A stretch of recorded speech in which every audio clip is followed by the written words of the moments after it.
And it was our country director of Human Life International in Poland, Ewa Kowalewska, who wrote this beautiful icon and gave it as a gift to the Russian Orthodox pro-life movement. Now, I myself am not of Polish descent. I'm 3/4 Irish. You know, I had a very unusual St. Patrick's Day yesterday at Our Lady of Czestochowa Church in Montreal. And prayers were being offered in Polish, and English, and French as well, so it was very unusual. But even though I'm not of, my Polish friends, by the way, gave me a great welcome there. And to all my Polish friends, I say, niech będzie pochwalony Jezus Chrystus. Na wieki wieków, amen. There's a few of you here. Okay, very good. So, even though I'm not of Polish descent, I have come to have a great appreciation for icons in general and devotion to Our Lady of Czestochowa in particular. And, you know, in the East, they see the icon as kind of a window into heaven that makes visible the invisible world, the spiritual presence of the person who is portrayed. In this case, of course, the Blessed Mother, the Christ child. When I was in Philadelphia with the icon at the Basilica of St. Peter and St. Paul, there was a young boy, about 9 or 10, who was looking at the icon for a long time. And he turned to his father and he said, "That picture is staring at me." And there was also a little 2-year-old girl one time when I was in North Carolina with her, and she kept on walking up and down in front of the icon with her mother. And each time she would pass, she would say, "Baby Jesus, baby Jesus."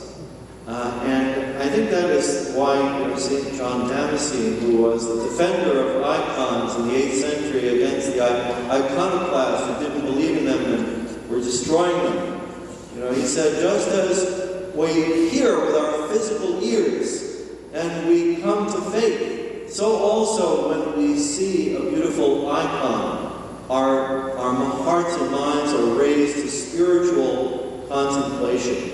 And tonight we'll have an opportunity to venerate her all night if you so choose. Not many of us can do that, but it is a wonderful thing for those who do stay. You know, everything about an icon is symbolic. Everything in this icon, or even the very shape of an icon. An icon is always square or rectangular because it represents the world and its limits, but it's also the place where we encounter the divine. And Mary wears blue, symbolic of her humanity. Christ wears red, symbolic of his divinity. But inside Mary's garment, she wears red because the one she carried in the womb is divine. And the gold is representative of eternity or heaven.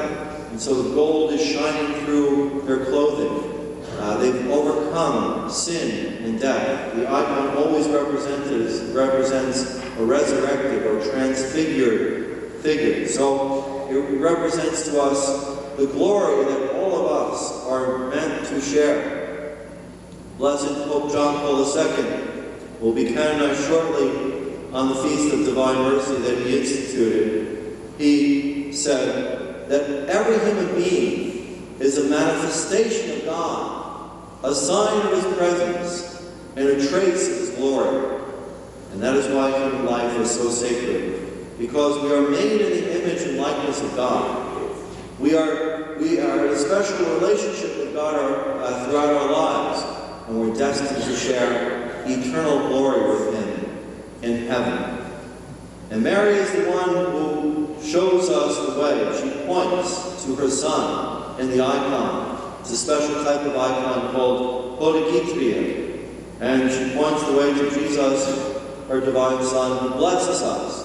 The 2 fingers extended like this stand for his human and divine nature, and the 3 fingers together like this stand for the Trinity.